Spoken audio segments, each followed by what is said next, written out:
Hello friends, coming to you today with a corgi on my lap. You can see just a little tip of an ear here. She is going to join us for this week's debrief, where I sit down, go through all of your comments from last Friday's video. That would be this one right here.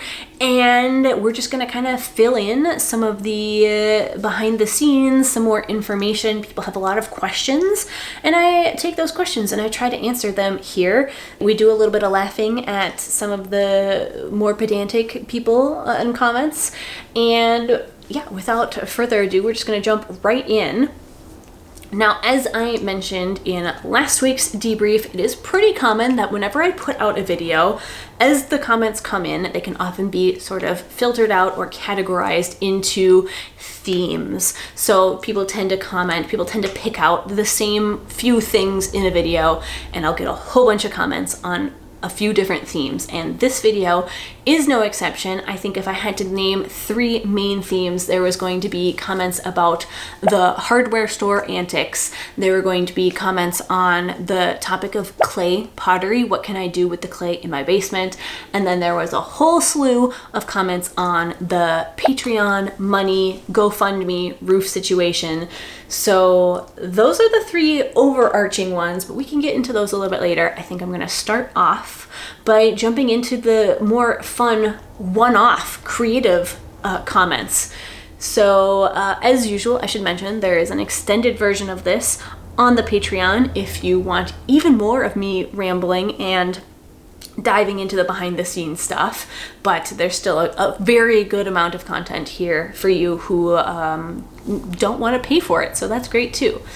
And actually, speaking of money, I guess the first thing I'm gonna point out is that a lot of the Germans came out of the woodwork in my video, where I very subtly called them out for being one of the cultures who do not like to talk about money. If you've been around on the channel a while, you'll know that I have spent a lot of time. I've lived in Germany for quite a while. I've also lived with Germans as roommates for months and months on end in other parts of the world.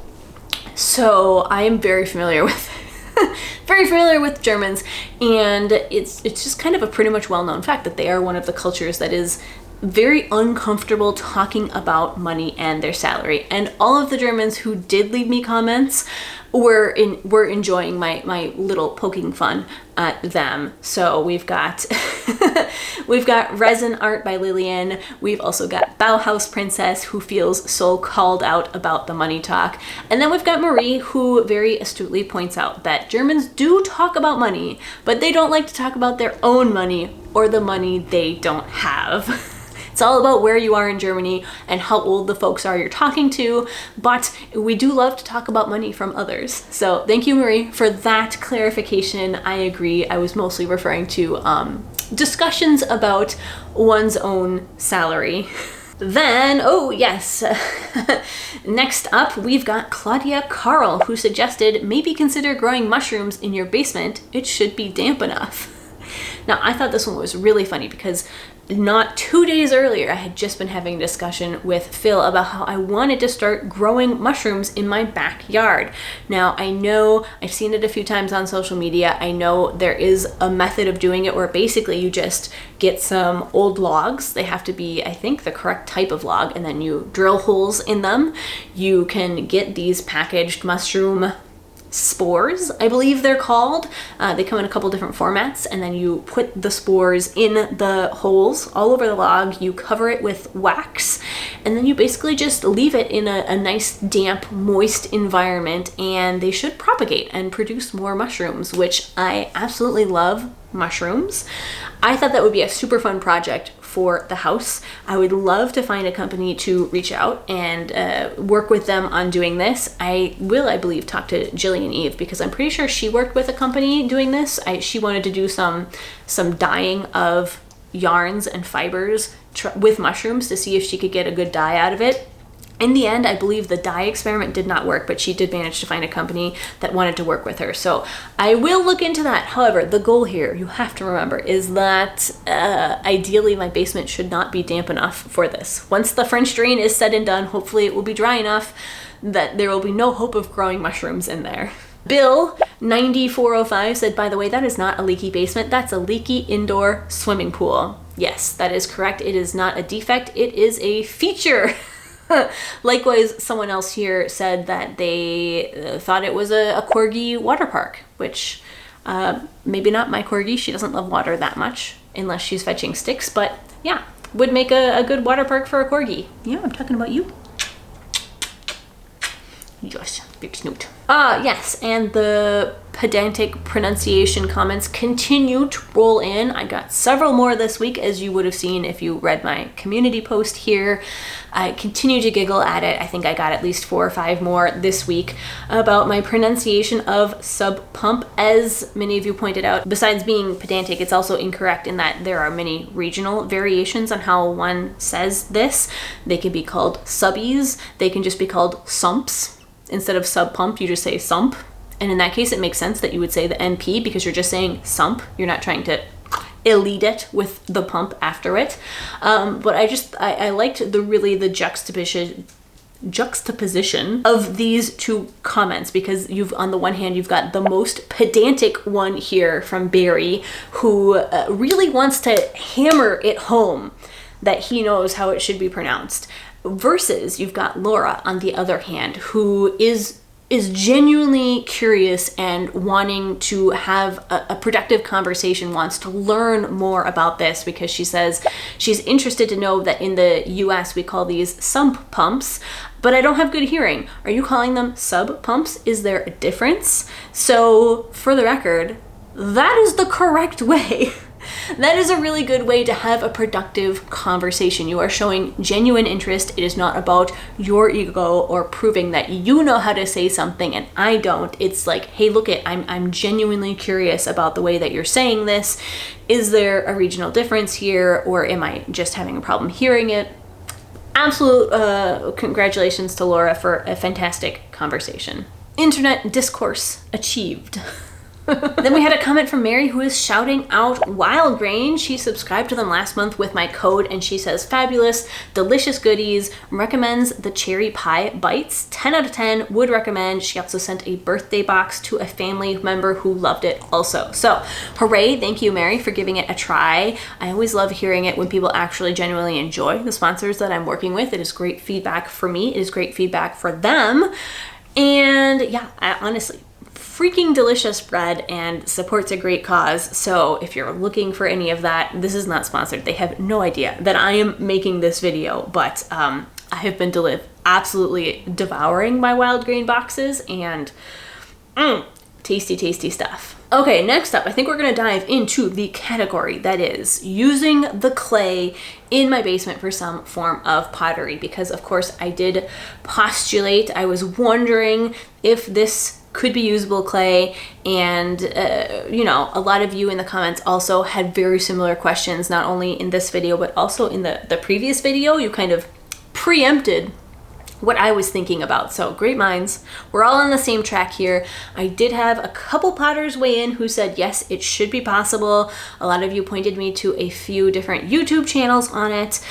Some of you called it wild clay, maybe native clay as well, but it does seem like it is possible. It depends, of course, on the specificities of what's in your clay. EC Burt, for example, says, Potter here. As I'm watching you dig the clay out, my mind was thinking, dang, I wish I lived closer. I'd love to have some of that clay. So yes, find a potter who might be interested to buy the clay, and you could barter for lessons on how to make pottery from your own clay. How cool is that? That is very cool. Not anytime soon, because I have no time, but somebody suggested you should just save a bucket of it aside, and that's a good point. I could just, as we're doing this, take a bucket out and put it off to the side. Also, we will probably be doing more work in the basement at some point, so I can always just dig up some more. The concrete, as we found out, is not that thick, so the clay is pretty easy to access. 9 Moon Planet also pointed out that clay with about 10% cement and 5% lime compresses to make very good pavers. They say it's close to the same material used in rammed earth buildings that have lasted centuries. Now, I don't know what rammed earth buildings are. Maybe editing Shannon from the future can come in and give us a little on-screen blip here on what they are. So I'll have to look into it, but it sounds like they are quite durable. Also, a lot of you mentioned using the clay for cob structures. So lining ponds to keep the water in, cob pizza ovens. A few of you mentioned pizza ovens. Liz Stokes says it's great for cob building, and then also goes on to mention a fire pit. And Flippin' Awesome says it's used to make cob houses. Granted, they are more sand than clay, but you could use it to make a cool tool shed. Well, yeah, that would be flippin' awesome if I had a tool shed made out of the clay from my own basement. And then Elizabeth came in swinging, absolutely had the right idea here. They write, you could make clay roof tiles. The thumbnail would be, we flipped our house, how we made our basement into our new roof. Absolutely amazing title. That video would do so well. I guarantee you, I think it is a fantastic idea. However, unfortunately, I do not think it is a very realistic reality. I do not think that the clay from my basement would make very durable or high quality roof tiles, and it's not a risk that I am willing to take, especially thinking about how much time I would have to put in, how much clay I would have to pull out, and oh, my roof is huge. However, I absolutely love the idea. I suspect you are not serious about me doing it, so I am just going to give you 13 points to House Elizabeth for the creative title. It would be an amazing video, absolutely agree. Somebody did point out, I think two of you actually pointed out, that you have to be careful when firing wild clay. JNL writes, if you did use the clay, you would have to pit fire it because you can't put clay like that into somebody else's kiln. It usually is low fire and unstable and can off-gas stuff that can ruin other things in the kiln. So even if it was amazing clay, you'd still have to use your own kiln and fire it alone, or pit fire since you don't have a kiln. No, that is correct. I do not have a kiln. Also have no more time, but it is good to know that if this is something I would eventually look into, probably can't just like wander over to my local potter's shop and throw it in their kiln. That seems like it would be a bad idea. I think somebody else mentioned that it might explode. I should say, disclaimer here, that I know nothing about this topic, and so I can't tell you if any of these comments are true either. So your mileage may vary. If you're thinking about doing this for yourself, do your own research. I have zero expertise on the topic. And then I have to shout out, there were two absolutely fantastically creative ideas for things I should do with the clay. So one person wrote that it would make a fun legacy for my house to make pottery busts of myself and Phil from the basement clay. And then Skirt553 suggested that I could make a life-sized Canal statue with all the clay that I dug out, to which I responded something along the lines of, I think I have enough clay to make several quirky sculptures. And then someone else chimed in and said, well, you know, why don't you just do one for you could make two, one for either side of the front entryway leading up to your house. And I thought that was way beyond my talents. There's no way I could sculpt a realistic corgi, despite having the perfect model right in front of me here. But I absolutely love the creativity behind the idea. So cheers to that. Then I had a lot of people, both on this week's video and the previous week's video, suggesting that I should take all of that clay from the basement and use it to build a berm to redirect some of the water on my property, which I see where they're going with this. I see why they suggested it. However, I think it is highlighting a misunderstanding of the situation, and that it could be a misunderstanding partly on my behalf, because a couple times now I've showed this clip here, which is when it rains, all of that rainwater is just rushing down the street next to my house. So as you know, the house is at the bottom of a hill. All that rainwater is coming down the hill into my house. That is causing a lot of problems.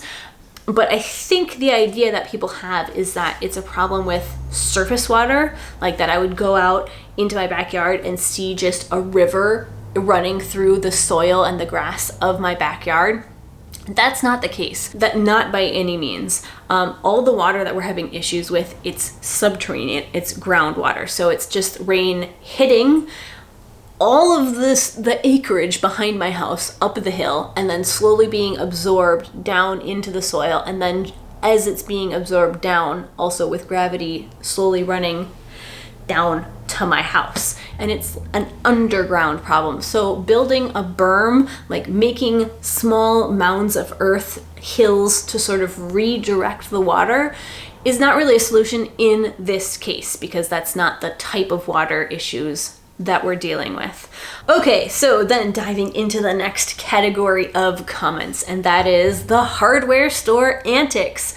So there was the large section at the beginning of the video where we went to Kent, we had to get some supplies, and of course there was some shenanigans in the sub pump basin, which I discovered I can fit in, which admittedly was to my complete surprise. I did not think I could fit in that thing. Now, full disclosure here, that section almost didn't make the video. I almost didn't put it in because I thought it's too tangential. Everybody wants to see really like focus on the renovation. People want to see the action on the house. They don't always like the side trips. But I just thought we were having so much fun, and I don't include that type of thing very often. So I was like, listen, that might be a part of the video where people either click off and go watch something else, or they skip through it because they don't find it interesting, but I'm gonna include it anyway because I just think it's kind of fun.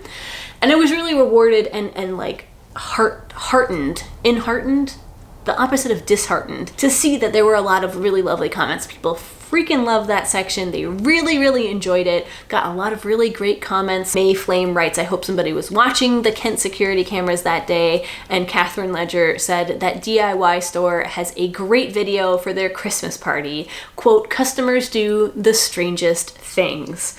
Dottie wrote that there should be a new internet abbreviation based on that video, which is RITBL, rolling in the bin laughing. Yes, Dottie. I think we should start using that, RITBL. Nobody else is gonna understand what we're saying. It's gonna be a little in-joke, and I think it's perfect. Itty bitty baby category here from people chiming in that they absolutely loved the wallpaper with the birds. Yes, every time I film in the kitchen, because that is the wallpaper from the kitchen, you can see it if you go to the house tour, for example. Anytime I film in the kitchen, I always get lots of compliments on the bird wallpaper, and I have to say that I also adore it. I think it is super cute. Somebody suggested that it would be really fun to use samples of all the wallpaper from the house to make a line of gift cards that I could sell as merch, which I think is a very cute idea. I don't know if it would be very practical, but I do think it would be heckin' cute. I would love to use the wallpaper in some form of merch at some point. I would also honestly not mind repurposing it somewhere else in the house. Obviously, it's not going to come off the wall intact. I'm pretty sure it's going to be shredded, but I could take pictures of it and, you know, maybe once I can save up the funds, get some custom wallpaper made or find a way to try to paint it and reproduce it somewhere else in the house, because I do think it is super cute. This comment made me giggle. Somebody wrote, mosquitoes have the ability to go through wormholes to evade you. That's why it's hard to catch them and then be unable to see where they are. Now, this is, of course, in reference to the bloopers at the very end of the video, where this was filmed a few weeks prior when I was up in the attic and I was trying to show everybody what was going on with the towels up there, and I was being attacked by mosquitoes. And so that is what this comment is referencing. I love the concept of mosquitoes being these like otherworldly creatures that can just get out of the way of you slapping them by jumping through wormholes. Absolutely love that notion. I think it's spot on. Yeah. All right, and then finally, let's settle in. We're gonna get to the money part here. We're gonna keep it light, we're gonna keep it fun, but we're also gonna have some practical and realistic discussions. This is, of course, the section that is in reference to what I filmed against the bird wallpaper, which is a section about the GoFundMe, the roof fund, will I open a separate fund to raise money for the roof, the Patreon, people's reactions to the Patreon. So I have to say, in general, this is going to be a very positive section for the most part, because in general, I got a lot of love and support for the practical aspect of being a content creator. So a lot of you pointed out the historical origins of patrons, people who supported and made the arts possible. Buffy the Real Slayer put it, this way, it's not about the artist begging for money, but merely a way to help that artist be able to provide the product you love. Yeah, so much of the historical art that we look back at and admire and think is gorgeous and use to learn about how things were in the past was only made possible by wealthy patrons supporting artists and giving them the liberty to not contribute to society in a more meaningful capitalistic way, but to sit down and make art. And we, to this day, profit from it because of the support of those wealthy patrons. So that was a very valid thing that a lot of you pointed out. Also, a lot of you mentioned that there are plenty of creators that you follow who are only able to go full-time and become YouTube creators and to continue putting out videos because of the support from Patreon funds. Some of you listed off huge creators, like far bigger channels than mine, that are making their living off of YouTube, that have Patreon accounts. So, you know, if they're so big and they're making more money, then it's not at all ridiculous that I should also have a Patreon account. One thing that I did find really funny, and just so apropos, was that for every comment that I got that said, oh my gosh, I'm really glad you didn't start a GoFundMe, I think it would be really uncomfortable, I don't think that would be appropriate, there was an equal and opposite comment from somebody saying, screw the haters, start a GoFundMe, I really want to support you, I'd like to throw money your way. And I just thought that that highlighted the beauty of the human condition and also what it's like being a content creator, because, you know, I'm getting, you know, maybe like 45,000 views a week on the videos, which means that I'm getting 45,000 different opinions. And in the end, you know, I just have to stick with what I feel good about, what I feel is an appropriate course of action. It's completely futile to try to please you, the viewer, because there are too many of you. It is not possible. Everybody has different opinions. So the only way to really like feel good about yourself in the end is to just think about, what do I feel comfortable with? And so I thought it was worth it to like sit down and talk to you about this. Also, a lot of you really appreciated my approach in terms of like setting firm boundaries and sticking to them. A couple different comments on that here. And I have to say that is something that I've always been pretty good at. Like, I've always been pretty good about just marching to the beat of my own drum and doing what I want. I believe in my assumptions about me, get to know me video from last summer. I put it this way, that I am actually quite selfish, but that I don't view that as a negative thing. Like, I'm true to myself. I know what I want. I put myself first before the opinion of others that don't really matter. So that's one way to look at it. A couple other interesting and insightful points that you brought up, and there's actually two comments that work really nicely to highlight this point. So Dusty Cottage said, I love how in our eagerness to support the roof funding solutions, we somehow all forgot you already have Patreon and Ko-fi. And I have to say, I was also really confused about that, because I mean, I know that I don't push my Patreon and my Ko-fi as much as a lot of creators. I actually have gotten really bad about that, and I should occasionally mention it a little bit more, that I do have these ways, these platforms, if you want to support the channel. But yeah, I was like, guys, I already have these platforms here. They're already, you know, part of my workflow. I have a good system here of putting out regular bonus content for these people. I am so busy. I don't really want another platform to manage. And I don't feel it's necessarily appropriate for me to start this other platform either. So here, this is what I have, and it could be the perfect solution if you want to support the channel and help get me a new roof. And even still, I had so many comments being like, no, please start a GoFundMe. We really want to see a GoFundMe.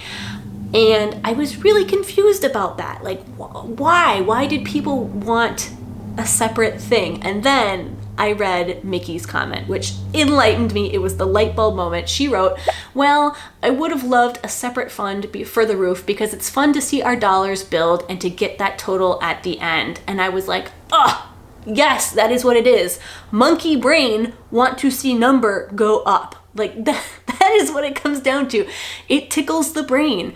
to have that goal and to see the progress towards that goal. Whereas on the Patreon and the Coffee, it's like a little bit more nebulous. Now on the Coffee, I was able to set a goal. You can set like a goal, total amount. I set it at 3,000 because I mean, a new roof's gonna be like 30,000 minimum, but I wasn't gonna put 30,000 on there. That felt way too presumptuous. So I sent it at 3,000. You can see the number go up and work more towards that total there. But yeah, that made so much sense. The goofy gray matter floating around in here, it's really just a primate brain in the end, and it's very simple, and it wants to see the number go up, and that tickles it. So that made so much sense. Thank you so much, Mickey, for turning the light bulb in my own monkey brain. But it's also that if you're going to give me money, I would like to give you something in exchange for that.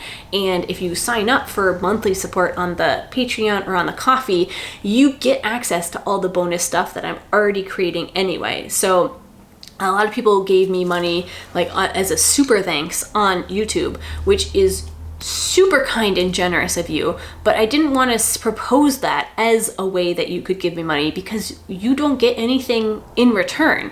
Like, a lot of people gave me $20 or $25 as a super thanks, which is incredibly generous.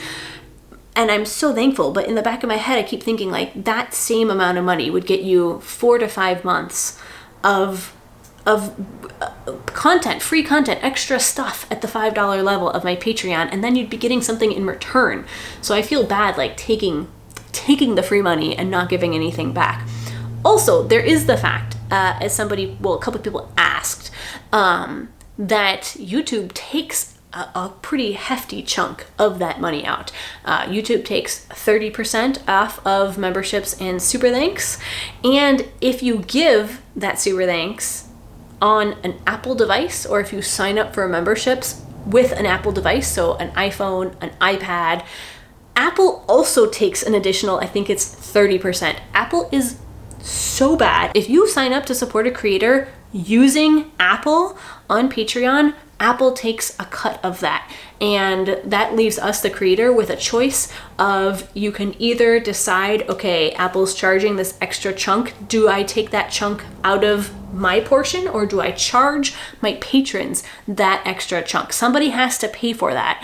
And it's just Apple being freaking greedy, and it drives me mad. I'm pretty sure Hank Green has a whole rant on it, and if I can find it, I will link it down below.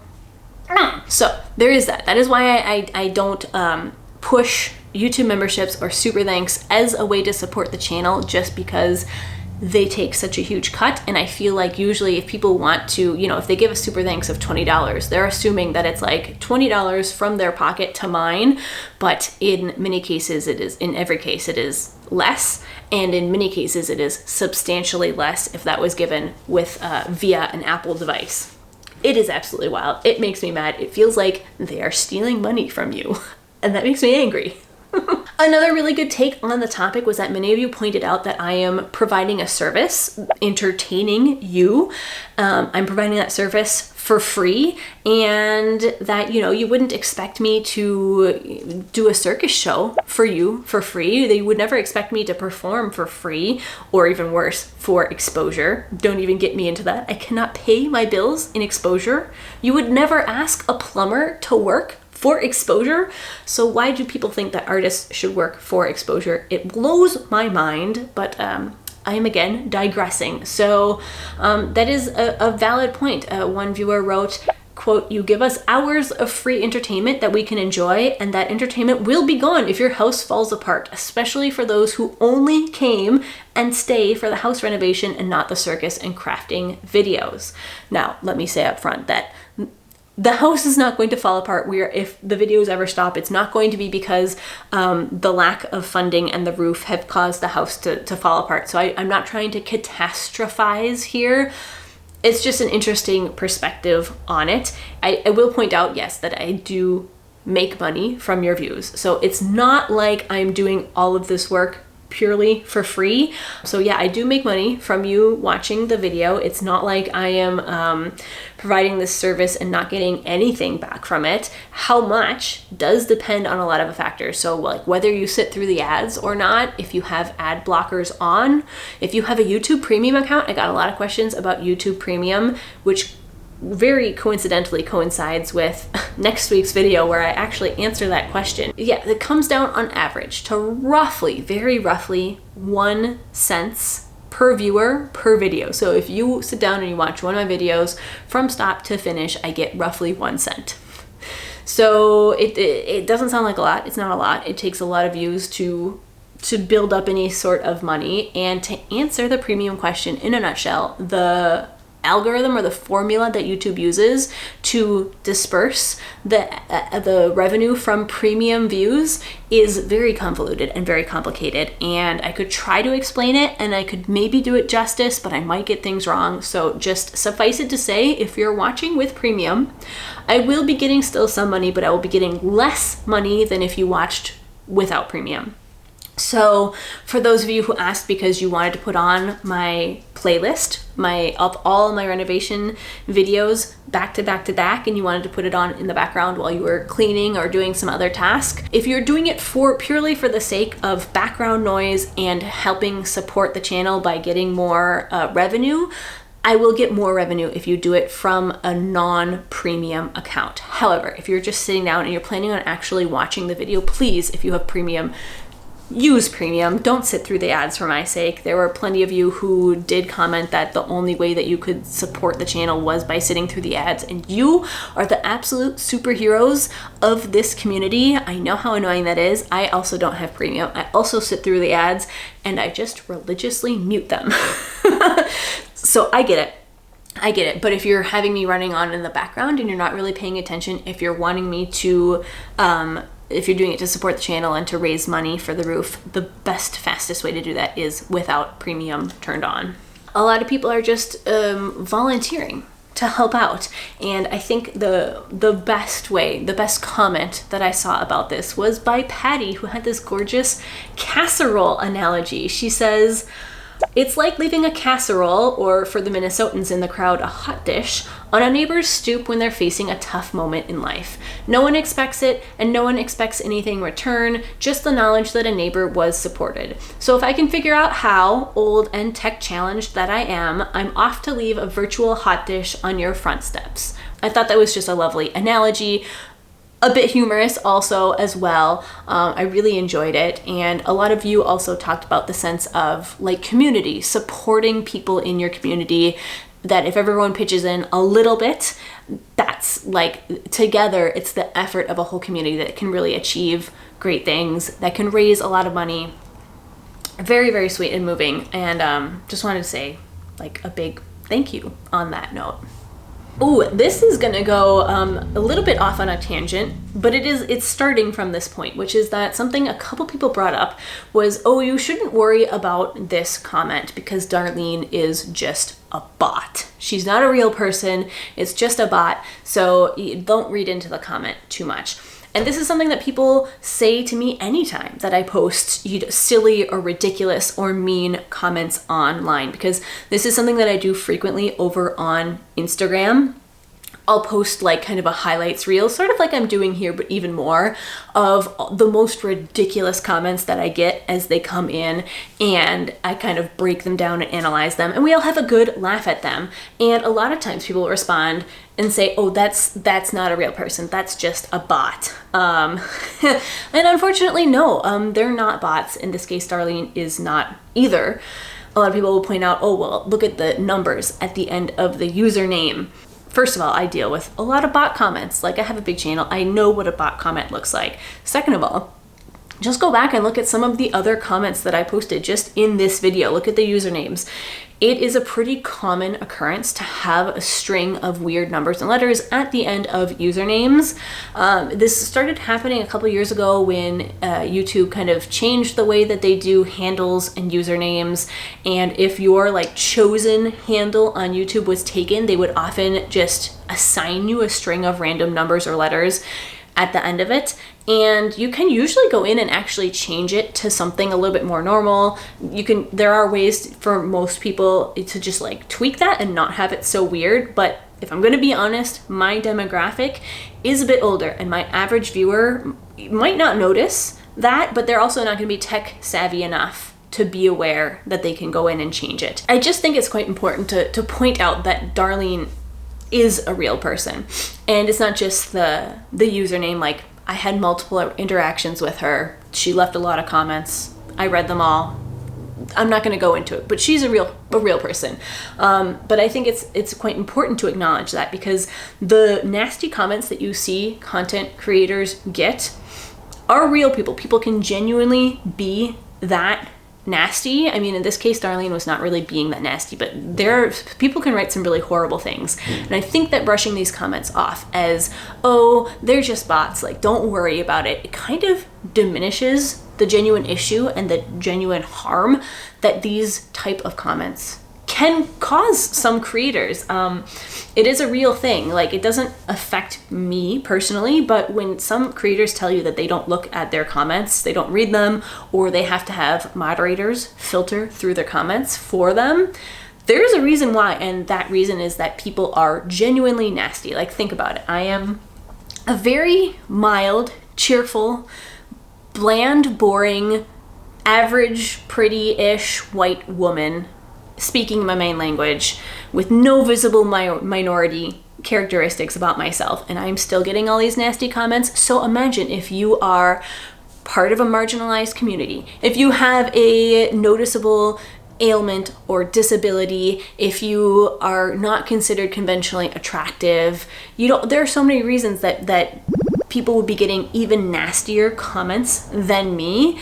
And unfortunately, my self-esteem is pretty bulletproof. Like, I am confident to a fault, so I can look at these comments and I laugh. But not everybody is built that way. Some creators are far more sensitive and really can't look at the comments for their own mental health. And I don't think the approach of, well, that's what you get for being on the internet. It's 2025, and if you can't handle it, you shouldn't be on the internet. I don't think that's a good reaction, and I don't think saying, oh, they're just bots, they're not real, I don't think that's a good reaction either. That's kind of brushing it off and saying like, oh, people couldn't possibly be that nasty. It's just a bot. But they really can be. Like, in fact, like this one viewer said, people, please remember that there are real people at the receiving end of your negative comments. Be kinder, or get off the internet and interact in the real world with a bad attitude and see how far that gets you. To end on a good note, let's look at this comment that says, remember, there is a quieter majority that supports you and all you do.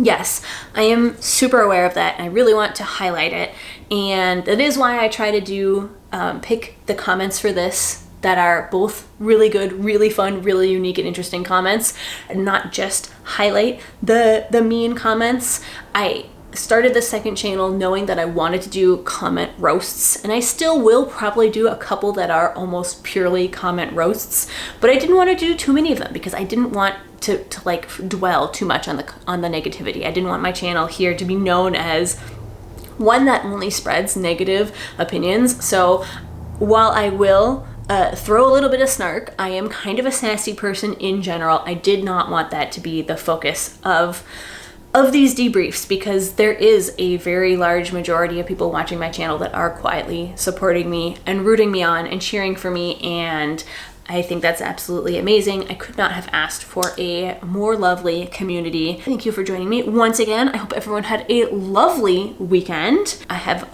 one of my best friends is in town visiting us, and we just did a lot of lovely, gorgeous hiking in the area. So that was my win for this week. Let me know what yours was, and I will catch you in the next video debrief, hopefully next Thursday.